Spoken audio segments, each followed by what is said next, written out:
Last week, I made a video on every Pokemon that's not returning in the Pokemon Sword and Shield expansion pass, essentially providing all the Pokemon that you cannot capture or use in Pokemon Sword and Shield. And this week, I want to go over all the Pokemon that have been added to Pokemon Sword and Shield through its expansion pass. Or in other words, through both the Isle of Armor and the Crown Tundra. It's important to note though, that because of the nature of the base games and their online functionalities, even if you don't have the Sword and Shield DLC, as long as you have online updates, you can get all of these returning Pokemon through online and local trades. Meaning that these Pokemon are all now in the base game of Sword and Shield, but only through trade methods and Pokemon Home. You still can't really go to the wild and capture them, which means that though they're a part of the game, they're still technically in their own little category, which is what I want to go over in this video, so everyone knows exactly which Pokemon have joined the roster since Sword and Shield first came out. Now, one last thing that's important to note is that not every returning Pokemon came through the base game or DLC. There are a small number of Pokemon such as the Bulbasaur and Squirtle families who got added into the games during Pokemon Day as an event first before they came in through the DLC.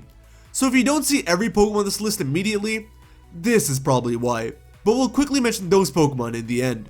This list will mainly be covering the Pokemon that first made it into Sword and Shield through either the Isle of Armor or the Crown Tundra, alright? So without further ado, let's get on with the list.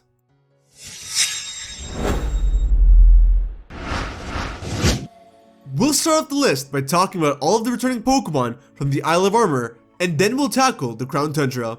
So for the Kanto Pokemon returning through the Isle of Armor, we have Sandshrew, Sandslash, Alolan Sandshrew, Alolan Sandslash, Jigglypuff, Wigglytuff, Psyduck, Golduck, Poliwag, Poliwhirl, Poliwrath, Abra, Kadabra, Alakazam, Tentacool, Tentacruel, Slowpoke, Slowbro, Magnemite, Magneton, Execute, Executor, Alolan Executor, Cubone, Marowak, Alolan Marowak, Lickitung, Chansey, Tangela, Kangaskhan, Horsey, Seadra, Staryu, Starmie, Scyther, Pinsir, Tauros, and Porygon. For all of the Johto Pokemon, we have Igglybuff, Marill, Azumarill, Politoed, Slowking, Dunsparce, Scizor, Heracross, Skarmory, Kingdra, Porygon 2, Miltank, and Blissey. The smallest count we have is with Hoenn, as we only have Whismur, Loudred, Exploud, Azurill, Carvanha, and Sharpedo. Coming to Sinnoh, the list goes on with Shinx, Luxio, Luxray, Baniri, Lopunny, Happiny, Magnezone, Licky, Tangrowth, and Porygon Z. Unova has a bigger list than that though, as has Lillipup, Herdier, Stoutland, Venipede, Whirlipede, Scolipede, Petlil, Lilligant, Sandile, Krokorok, Krookodile, Zorua, Zoroark, Emolga, Fungus, Amoonguss, Mienfoo, Mienshao, Druddigon, Bouffalant, Larvesta, and Volcarona. As we take a trip to Kalos, we have Fletchling, Fletchinder, Talonflame, Squirrel, Trigalgi, Clauncher, Clawitzer, Dedenne, and Klefki.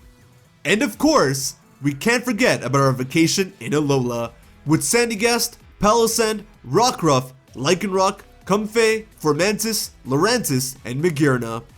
As you can see, the Isle of Armor really focused on bringing standard or regular Pokemon into Sword and Shield, with the focus being mainly on Kanto. But still, it had a fair number of Pokemon from every region, with it bringing back a total of 102 Pokemon, excluding regional variants. And as we move on to the Crown Tundra, you'll see how the focus shifts from regular Pokemon to legendaries and more significant Pokemon. For the Kanto Pokemon in the Crown Tundra, we have Nidoran Female, Nidorina, Nidoqueen, Nidoran Male, Nidorino, Nidoking, Zubat, Golbat, Jinx, Electabuzz, Magmar, Ammonite, Amistar, Kabuto, Kabutops, Aerodactyl, Articuno, Zapdos, Moltres, Dratini, Dragonair, and Dragonite. For Johto, we have Crobat, Smoochum, Elekid, Magby, Raikou, Entei, Suicune, Lugia, and Ho-Oh. For the Hoenn Pokemon, we have Trico, Grovyle, Sceptile, Torchic, Combuskin, Blaziken, Mudkip, Marshtomp, Swampert, Aeron, Lairon, Aggron, Swablu, Altaria, Lileep, Cradily, Anorith, Armaldo, Absol, Spiel, Celio, Walrein, Relicanth, Bagon, Shelgon, Salamence, Beldum, Metang, Metagross, Regirock, Regice, Registeel, Latias, Latios, Kyogre, Groudon, and Rayquaza. For the Myths of Sinnoh, we have Spiritomb, Gible, Gabite, Garchomp, Electivire, Magmortar, Yuxi, Mesprit, Azelf, Dialga, Palkia, Heatran, Regigigas, Giratina, and Cresselia. For the Unova Pokemon, we have Victini, Audino, Tortuga, Caracosta, Archon, Archeops, Cryogonal, Tornadus, Thundurus, Landorus, and Genesect. For the very few Kalos Pokemon, we have Tyrunt, Tyrantrum, Amura, Aurorus, Carbink, Xerneas, Yveltal, Zygarde, Diancie, and Volcanion. And for Alola's sole list of legendaries, starting off, we have the Tapus: Tapu Koko, Tapu Lele, Tapu Bulu, and Tapu Fini.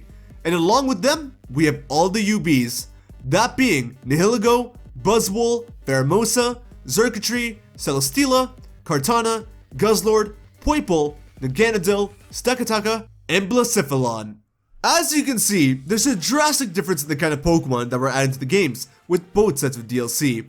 And with the Crown Tundra's 119 Pokemon, the focus was again mainly on really strong Pokemon and legendaries because of the lore behind the place, as well as the legendary den battles. Again, on top of these Pokemon, there were some Pokemon that were simply added to the games through updates and Pokemon Home functionality. And along with the two previously mentioned Kanto starter families, this is the entire list of those Pokemon.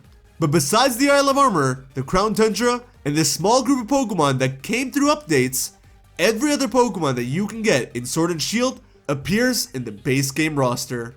And there we have it, guys. Those are all the Pokemon that returned through Pokemon Sword and Shield's DLC. I hope you enjoyed.